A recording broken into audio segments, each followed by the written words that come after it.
to welcome all our customers and partners today to this webcast. And most important, I'm so excited to introduce and welcome our new CEO, Satya Nadella. Welcome, Satya. Thank you so much, Susan. Thank you very much. And it's always, it's such a great pleasure to have a chance that my first meeting externally is with customers, partners, and it's just always something that gives me a lot of energy. And so I'm glad this is one of the first things I'm doing in my new job. Excellent. Well, before we dive in, would you mind starting with just a little bit about yourself and how you actually got here, this journey? Sure. And, it's a thing that I've actually reflected more on in the last, 24 hours than in the 22 years I've been at Microsoft. It's been an amazing journey. I was lucky enough at 24 joining the company, and I've had a tour of duty across a variety of different businesses. I started off in what became our server business, spent time in business applications, online in our advertising business and search, and then in the last 3 years in our enterprise and cloud business. It's been a great journey, but I think more than anything else, perhaps what defines me is, and this I've also understood exposed, is I'm a lifelong learner. I get energized when I see people achieve high standards in anything. At work, when somebody comes to me with an idea that they've implemented and it's something that I've not seen before, that's the thing that gets me going. As I say, I buy more books than I can finish. I sort of sign up for online courses more so than I can actually finish them, but I love it. And thank God for these new online courses where they even have 10-minute segments, so at least a sense of accomplishment is much easier. It's like the new Cliff Notes. Yeah, right? I wish I had it when I was growing up. But I think that is perhaps more than anything else that gives me the energy. And it's not just the learning for learning's sake. What I think we all in business in particular thrive in is applied learning. To be able to take that, create products, create programs, approaches to how we work with customers and partners, and excelling in them, and being able to sort of both do that and, more importantly, learn from others who are doing it is what I would say defines me the most. Well, it has been a very exciting day, starting out at 6 a.m. this morning when we had the announcement. I had the opportunity to speak with a number of customers around the world, as well as some of the customers that are joining us today.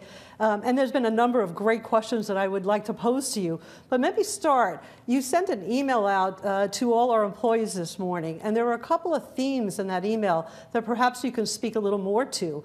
One was about the software-powered world we're in, as well as mobility and cloud first. Can you speak a little bit in your own words what that means? Sure. We've sort of talked about how our strategy going forward is about devices and services. Mm-hmm. And I said this also in my email, which is this business of ours is exciting because in some sense it doesn't really respect tradition in what we've done in the past. It's all about innovation going forward. And for us, and what's going to define Microsoft going forward is a mobile-first, cloud-first world. I was talking to Kevin, who's just done the worldwide tour of talking to all of our subsidiaries and the feedback. And we're living in this mobile-first, cloud-first world every day making progress. And so the question for us is, how do we thrive in that world? What new innovation can we bring?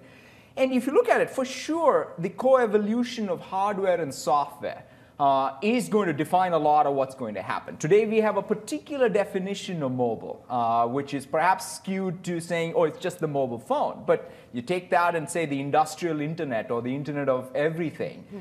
Everything is going to be connected to our cloud and data. And so that's the world that we are building for.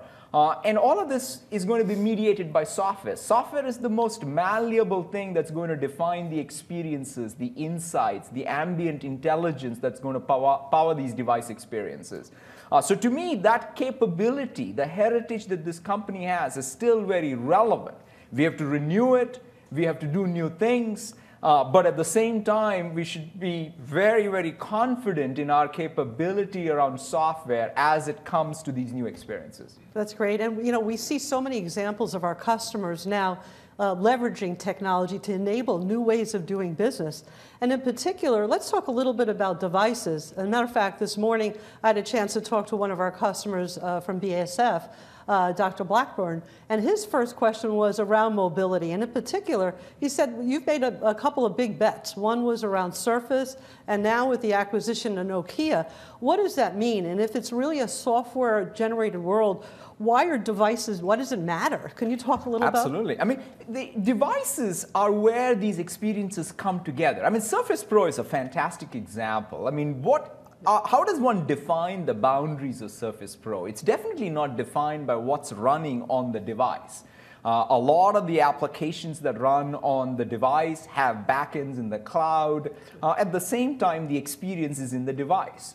So when we say mobile first and cloud first, Surface 2 is a fantastic example of it. So is a Windows Phone from Nokia. In fact, we are really looking forward to getting the regulatory approvals and starting the integration of Nokia, because I think that will bring core capability, which will amplify what we already have with Surface and Xbox in terms of devices. So the notion of being able to build these devices that encapsulate the rich experiences that users now expect.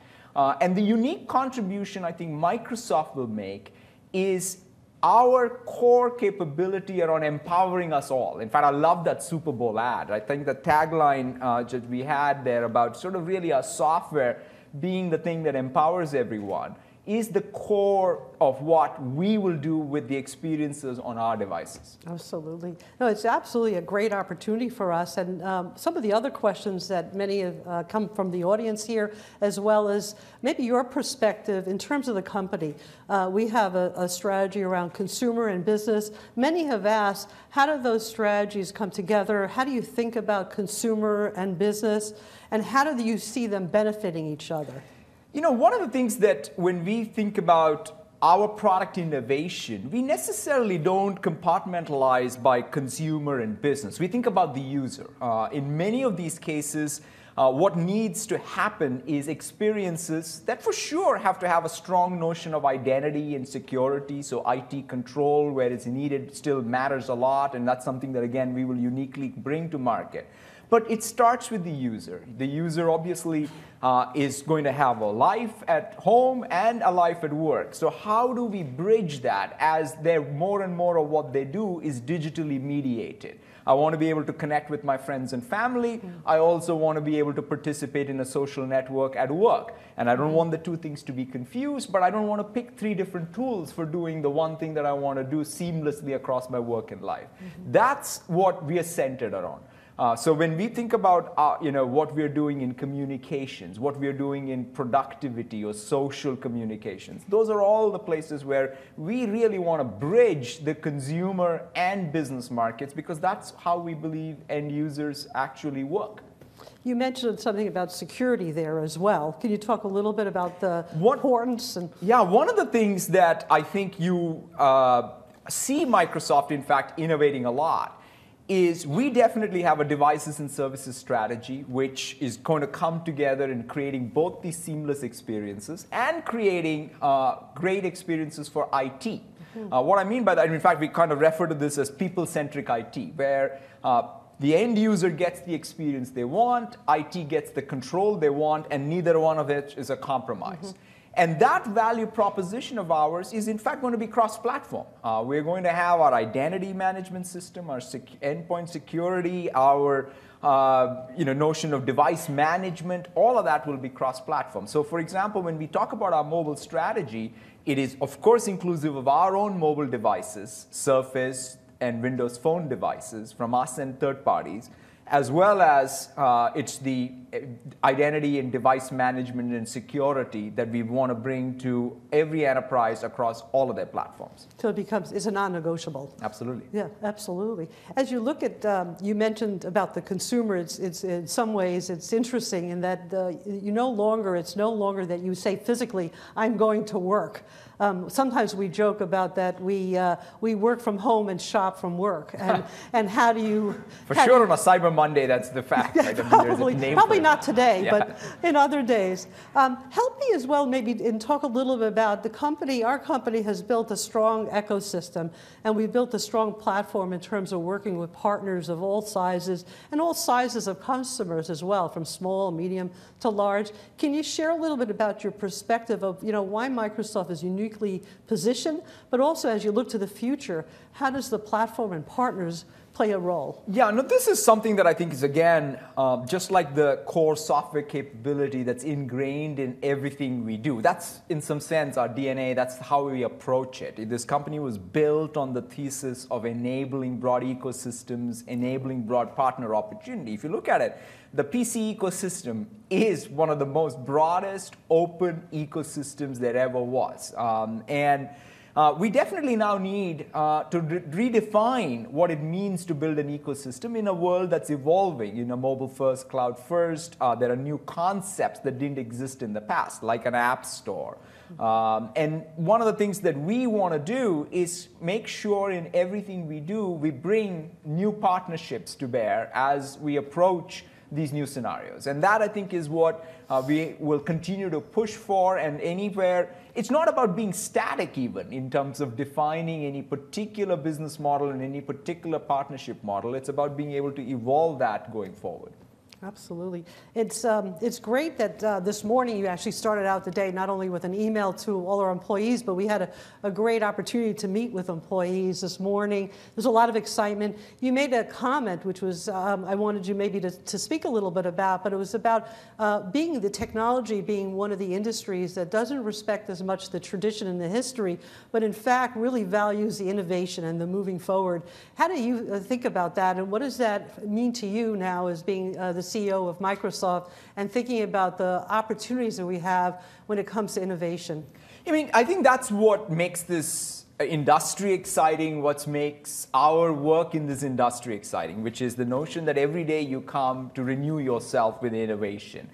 In fact, what you've done in the past is something that is in the rear view. And the question really would be, what is it that it has helped you create in terms of capability or culture that now needs to be renewed so that you can innovate in the future? And that's one of the things that I think has defined us. Microsoft exists today for having done that on a repeated basis for a long time. And in this cloud-first, mobile-first world, where software still is a very valuable, malleable resource to create these experiences, is where I think we're going to be very focused on. If you think about how everything that we do at home and at work is going to be digitally mediated, means that experiences such as online meetings at work, or how I connect and communicate with my friends and family, or how I consume content for entertainment, are all going to be changed by software. And those are the places where Microsoft is squarely focused in bringing our innovation. So software is really behind the strategy, just as a big history here, but looking forward, that's where innovation will happen. Software embodied in our devices and services is, I think, the real place. And in that context, Microsoft has a pretty unique role to play. That's great. Well, I know it's been a big day and a lot of questions in terms of, so as you think about, we've presented so many interesting ideas in terms of, day one.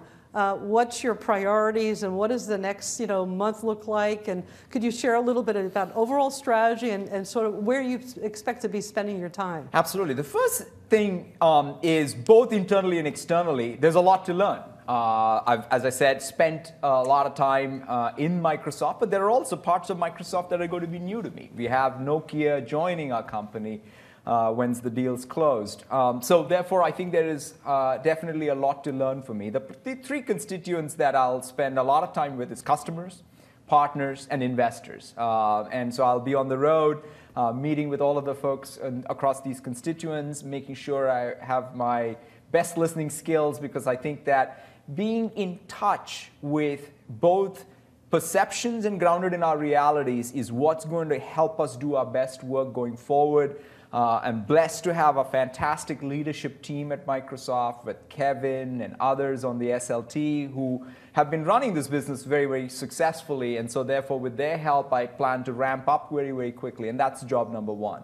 The second thing I'd also say is our strategic frame that we have around devices and services is great. It's in motion today. As I said, it's not like We're waiting for our entry into a mobile-first, cloud-first world. We are there. We just are going to keep coming to it again and again with every one of our launches and every one of our services. But one of the things that we will also want to do is get more specificity and more focus on what is it that we can uniquely do. So when the next time we do something in meetings, it's something that we will say, wow, Microsoft did that by bringing their assets and ingenuity, which is not replicable by others. And that's the focus that we will bring to our execution. I know we're leveraging a lot of that of how we're actually running the company and how we're moving to a digital business and taking a lot of that learning. I know you've been very involved in that as well. Yeah, no, I'm very, very excited. We have this Go Digital initiative inside at the company, and everything from what we're doing on the PPI big screen side to what we're doing on our tablets and phones. And in fact, one of the things that we all realize that it's not about one single device anymore.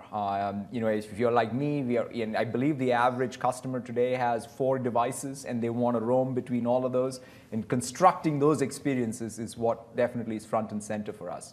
Well, this has been just an incredible opportunity to get a chance to both share some of the great questions that came from customers and partners around the world, small, medium, large customers, and customers in the room with us. I know it's a big day with lots of days to come, but it's been a real honor to have you and your first day to really reach out and make sure you connected with all our great customers and partners around the world. So thank you so much, Satya. Please join me in welcoming Thank you so much. It's a real pleasure. Thank you.